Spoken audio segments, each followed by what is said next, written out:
வணக்கம் நண்பர்களே. இந்த வீடியோ எதுக்குன்னா, நம்ம வண்டி ஆந்திரா வைசாக்லேருந்து லோடு ஏற்றி கேரளா வச்சுங்க. கேரளா மீன் லோடு தான் இருந்துச்சு.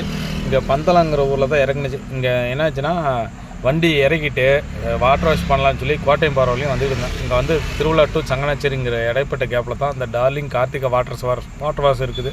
இங்கே தான் போய் விட்டேன். வண்டி விட்டதுமே 900 ரூபா நாங்கள் பிக்கப்பு. அப்புறம் மீன் ஏற்றிட்டு வந்தனால 1000 ரூபா நாங்கள். சரி ஓகே நல்லா பக்காவாக பண்ணுங்கன்னு சொல்லி விட்டுட்டு நான் டீ சாப்பிட்ட ஒரு கேப்பில் வண்டி கழுவினாங்க. கெமிக்கல் அடிச்சுட்டு வண்டி கழுவினாங்க. ஏன் சேட்டா முடிஞ்சான்னு கேட்டேன். அவ்வளோதான், நம்ம தேய்ச்சிலாம் கழுவ மாட்டோம், கெமிக்கல் மட்டும் தான் அடிப்போம், அதுக்கு தனி ரேட்டு 1800 அப்படின்னாங்க. 1000 ரூபாய்க்கு ஒழுங்கு கழுவலாம், இது 1800 எங்கேருந்து கொடுக்குறது அப்படின்னேன். வேஸ்ட்டு. சத்தியமாக சொல்கிறேன், இந்த 1000 ரூபாய்க்கான ஒர்த்தான்னு பார்த்தீங்கன்னா வேஸ்ட்டு, ஒர்த்தே கிடையாது. 3 பிட்டா வேறு சொல்கிறாங்க. நார்மலாக அடித்தா 900 ரூபா, கெமிக்கல் அடித்து கழுவுனா 1000 ரூபாயும், நல்லா தேய்ச்சி கழுவுனா 1800 ரூபாயும். தயவுசெய்து யாரும் இந்த டார்லிங் கார்த்திகா வாட்டர் வாஷுக்கு யாருக்கும் போயிடாதீங்க.